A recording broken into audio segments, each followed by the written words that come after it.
Physical भी आ गई थी और व्हाट्सएप के माध्यम से भी आ गई थी।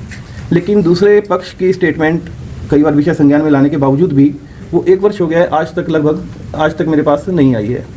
तो जब तक स्टेटमेंट हमारे पास नहीं आती है, हम यही कहेंगे सभी व्यापारियों से कि कोर्ट के फैसले का इंतज़ार करें। किसी भी मामले के अंदर, जब मामला कोर्ट के अंदर है तो जज साहब अपना निर्णय जरूर सभी तथ्यों के आधार पर ही रखेंगे। विकास जी, कितनी पंचायतें हैं इस मामले? एक तो सिरसा मोबाइल रिटेलर एसोसिएशन और कंपनी वाले मिलके उनके वहाँ गए थे जी। एक व्यापार मंडल जिसमें हीरालाल जी, अपने अजय जी और ये सब थे। एक मोबाइल सिरसा यूनियन की भी हुई है वहाँ पे पंचायत। तो सब में बैकफुट पे गए हैं वो लोग। क्या कुछ निष्कर्ष लेके नहीं आते थे वो लोग। उन लोगों का क्या मानते हैं आपको? पेमेंट की देनदारी निकलती है जी, इस वजह से। उन लोगों के कुछ ये भी आरोप थे कि आपने सिरसा में 25 क्लाइडिंग हुई है, सब सेटिस्फाइड हैं जितने डीलर्स हैं। वो डीलर आए हुए हैं, वो डीलर्स हैं, किसमें डीलर्स हैं? हाँ, यहाँ पे डीलर्स हैं और उनके सबकी एनओसीज और सब चीजें कंपनी के पास कंप्लीट है। दिखा दीजिए। वधवा जी हैं, ये हैं मुरेजा साहब हैं, आप लोगों के पास। और उनको बारी बारी कंपनी ने भी कहा है, अगर आपका कोई क्लाइडिंग रेंट निकलता है तो कंपनी का एग्रीमेंट और आप स्टेटमेंट देंगे क्या निकलता है, हम आपको देंगे। आज तक वो एग्रीमेंट और सब चीजें नहीं दे रहे हैं सिरसा जिले डिस्ट्रिक्ट सिरसा में। ठीक है, और में सिर्फ 5-7 लोग ही हैं जो ये 6 लोग हैं। 2019 से इनका मामला ऑनरेबल कोर्ट में चल रहा है। सर, ऐसे पेमेंट का लेन देन है, कोई पुरानी रंजिश है आपकी उनसे? कोई नहीं, पेमेंट का लेन देन बड़ा प्यार है, सबसे बड़ा प्यार है जी। देखो इतने नहीं खड़े होते, मेरे पास सबकी एनओसी और सर्टिफिकेशन लेटर है। दिखा दीजिए सर एक बार जी। ये बीट वाइज सबके स्टैम्प साइंड है जी।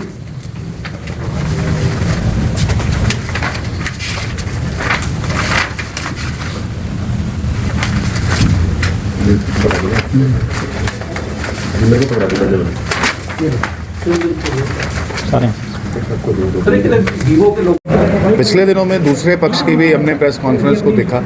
आज कंपनी की तरफ से और डिस्ट्रीब्यूटर की तरफ से भी जो प्रेस कॉन्फ्रेंस आयोजित की गई, हम इसका भी हिस्सा रहे। और कहीं ना कहीं ये पहले दिन से हम इस एपिसोड, इस पूरे प्रकरण की भागीदार हम, क्योंकि हम भी रिटेलर लॉबीज हैं तो हम लोग इसके भागीदार रहे हैं। एक एक तथ्य इसका बहुत बारीकी से जानते हैं। जब भी इसके ऊपर पंचायतें हुई, 4 से 5 पंचायतें इसमें हुई, हम लोगों ने उनके भी हम लोग भागीदार रहे हैं। कोर्ट कचहरी में जब इनके वो सब लगे तो माननीय न्यायालय में भी जाना पड़ा, तो हम लोग गए हैं। एक एक तथ्य से वाकिफ होने की वजह से हम जानते हैं कि मामले की सच्चाई और मामले का तथ्य क्या है।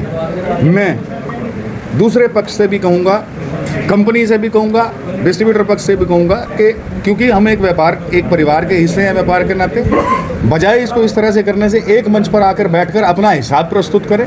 जो भी एक व्यापारिक लेन देन है उसको सबके सामने साझा करें और इस मुद्दे का अंत करें। मैं सबसे यही कहना चाहूँगा। वो डिस्ट्रीब्यूटर के वर्किंग पैरामीटर्स थे, कोई ज़रूरी नहीं था सबने चेक दिए हों। उसमें 20 पैरामीटर्स थे जो कि हम मार्केट को हाइजीनिक करने के लिए करते हैं। मैं तकरीबन 10 साल से सिरसा डिस्ट्रिक्ट में मोबाइल डिस्ट्रीब्यूशन का काम कर रहा हूँ। इस दौरान तकरीबन 300 काउंटर से मेरी डीलिंग रही है।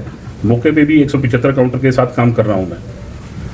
इन 6 डीलरों के साथ मेरा पेमेंट का इशू है, जिसके चलते मेरे रिकवरी सूट और NACT एक्ट के केसेस हाई कोर्ट में और डिस्ट्रिक्ट कोर्ट्स में विचाराधीन हैं। पेमेंट की लायबिलिटी को स्किप करने के चक्कर में इन लोगों ने कोई स्टोरी स्क्रिप्ट मेरे खिलाफ, कंपनी के ऑफिशियल्स के खिलाफ, मेरे स्टाफ के खिलाफ काफ़ी इन्होंने रची हैं, जो कि सारी निराधार है। इन 5 साल के दौरान बहुत सी पंचायतें हुई हैं, जिसमें व्यापार मंडल, Sirsa mobile retailer association, Sirsa mobile union और व्यापारी कल्याण बोर्ड शामिल रहे हैं। उन सब पंचायतों के अंदर वो लोग आखिर में हिसाब के नाम पे बैकफुट पे गए हैं। सर, आपने ब्लैंक चेक लिए या नहीं लिए सर? 4-5 डीलरों से मैंने ब्लैंक चेक लिए थे इस एवज में, जिसकी receipt for purpose of cheque मैंने इशू करके दी है। जिसमें से एक कपिल अनेजा जी हैं, इनकी भी मेरे पास डॉक्यूमेंट है, दिखा देता हूँ। रिसिप्ट सिर्फ जिस पर्पस से लिए थे उसकी रिसिप्ट दी हुई है। 250 में 4-5 के लिए थे, जिसके वापसी भी कर दिए। आरोप गलत हैं ये आरोप गलत हैं। ये पेमेंट के चेक थे सब। मेरे पास 175 डीलरों की लेटेस्ट NOC और सेटिस्फैक्शन लेटर्स हैं, स्टैंप और साइंड हैं, जो कि जिसमें से काफी लोग तो यहाँ प्रेजेंट हैं।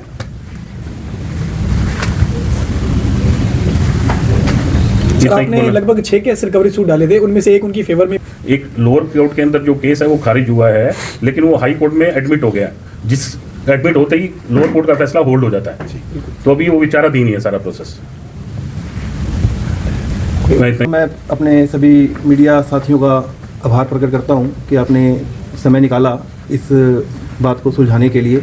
आपका बहुत बहुत साधुवाद। मेरे पास मोबाइल रिटेलर एसोसिएशन की तरफ से एक शिकायत प्राप्त हुई थी कि हमारे शहर के एक प्रसिद्ध व्यापारी इनके साथ अन्याय हो रहा है, कहीं ना कहीं कुछ एलिगेशन चलते हैं। मैंने मामले की जब जानकारी पाई तो पता चला कि मामला कोर्ट के संज्ञान में है, मामला कोर्ट में चल रहा है। जी। तो मैंने उसके बाद एक मीटिंग करने का प्रयास किया जिसमें हीरालाल शर्मा जी जो हैं प्रधान हैं वो भी थे, हमारे मंडल अध्यक्ष रमेश अनेजा जी थे और भी शहर के कई व्यापारी वहाँ पे मौजूद थे। वहाँ पे जब हम एक नतीजे पे पहुँचे काफ़ी लंबी बैठक के बाद, वहाँ पे गंगाराम गुप्ता जी भी थे, हरियाणा व्यापारी कल्याण बोर्ड के चेयरमैन, सब उनके ध्यानार्थ भी है। जब मीटिंग के एंड में हम एक निष्कर्ष पे पहुँचे कि ये मामला अगर कोर्ट में है तो हमें प्रतीक्षा करनी चाहिए, कोर्ट के सम्मान के अंदर कोर्ट का सम्मान करना चाहिए, फैसले का इंतजार करना चाहिए। लेकिन कोर्ट के बाहर यदि पंचायत से फैसला सुलझता है तो ये व्यापारी हित में रहता है, समाज के हित में रहता है। तो दोनों पक्ष को ये कहा गया था कि आप अपनी स्टेटमेंट्स हमारे सामने लेके आएँ ताकि किसकी कमी है किसकी नहीं है वो हम वहाँ पे जांच कर सकें। एक पक्ष की